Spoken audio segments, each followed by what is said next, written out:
इस गर्मी शिमला मनाली छोड़ो, कुछ ऐसा चलते हैं जो सिर्फ आंखों को नहीं भीतर से भी छू जाए, जहां नेचर भी है और मोक्ष का रास्ता भी। चलो पंचबद्री चलते हैं। उत्तराखंड के गढ़वाल हिमालय में बसे हैं भगवान विष्णु के 5 पवित्र धाम, जिन्हें कहते हैं पंचबद्री। ये पांचों धाम अलकनंदा घाटी और उसके आसपास फैले हुए हैं। हर बद्री का अपना एक अलग रंग है। कोई तपस्या का प्रतीक है, कोई ध्यान का, तो कोई भविष्य की आस्था से जुड़ा हुआ है। और आज हम इन्हीं पांचों को एक एक करके समझेंगे।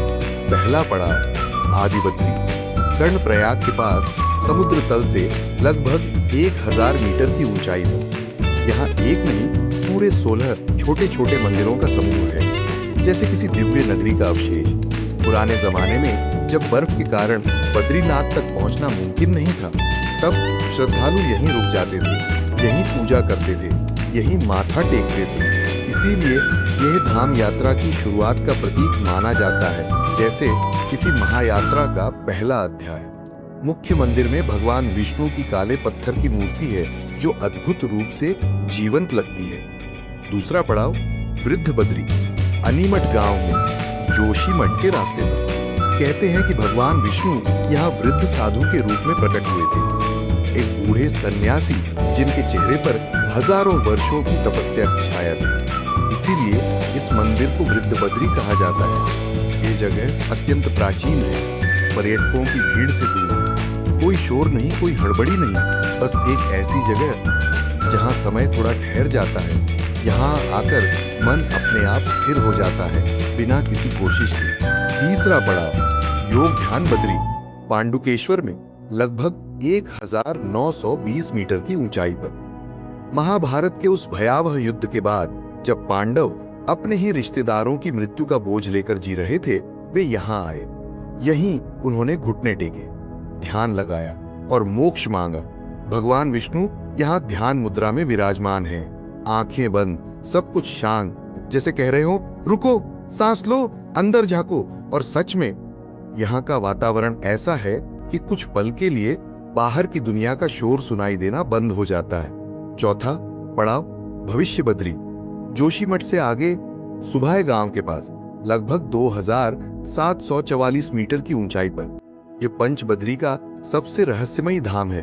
पुराणों में लिखा है, जब कलयुग अपनी चरम सीमा पर होगा, जब पहाड़ खिसकेंगे, जब बद्रीनाथ तक जाने का मार्ग सदा के लिए बंद हो जाएगा, तब भगवान विष्णु यहीं प्रकट होंगे और यहीं उनकी पूजा होगी। यहां तक पहुंचने के लिए जंगल के बीच से 3 से 5 किलोमीटर का ट्रेक करना पड़ता है।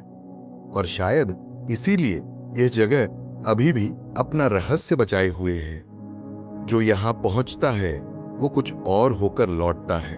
और पांचवा बद्रीनाथ, समुद्र तल से लगभग 3300 मीटर की ऊंचाई पर, हिमालय की बर्फीली चोटियों और अलकनंदा की गर्जना के बीच। यहां स्वयं भगवान विष्णु ने तपस्या की थी और मां लक्ष्मी बद्री वृक्ष का रूप लेकर उन्हें धूप और बारिश से बचाती रही। इसीलिए इस स्थान का नाम पड़ा बद्रीनाथ। ये 4 धाम यात्रा का भी एक महत्वपूर्ण हिस्सा है। हर साल लाखों श्रद्धालु यहाँ आते हैं, पर जो पंचबद्री की पूरी यात्रा करके यहाँ पहुंचता है, उसके लिए यह सिर्फ एक मंदिर नहीं होता, यह एक उत्तर होता है। अब बात करते हैं यात्रा कैसे करें। शुरुआत होती है ऋषिकेश या हरिद्वार से, जहां आप ट्रेन, बस या फ्लाइट से आसानी से पहुंच सकते हैं। वहां से सड़क मार्ग पर निकलिए, देवप्रयाग, श्रीनगर, रुद्रप्रयाग होते हुए कर्णप्रयाग पहुंचिए, जहां आदि बद्री के दर्शन होंगे। आगे बढ़िए जोशीमठ की तरफ, यह इस यात्रा का मुख्य बेस पॉइंट है। यहीं से वृद्ध बद्री, योग ध्यान बद्री और भविष्य बद्री के रास्ते निकलते हैं और अंत में बद्रीनाथ। सीधा सड़क मार्ग उपलब्ध है, बस भविष्य बद्री के लिए थोड़ा ट्रैक करना होगा। पूरी यात्रा आराम से करनी हो तो 4 से 6 दिन रखिए। पंचबद्री सिर्फ एक यात्रा नहीं है, यह एक अनुभव है, जहां हर मंदिर एक कहानी सुनाता है, हर रास्ता आपको भीतर की शांति से मिलाता है और हर कदम आपको खुद के और करीब ले जाता है। तो इस बार भीड़ नहीं, सुकून चुनिए। निकल पड़िए पंचबद्री की इस दिव्य यात्रा पर और कमेंट में जरूर बताइए आप सबसे पहले किस बद्री के दर्शन करना चाहेंगे?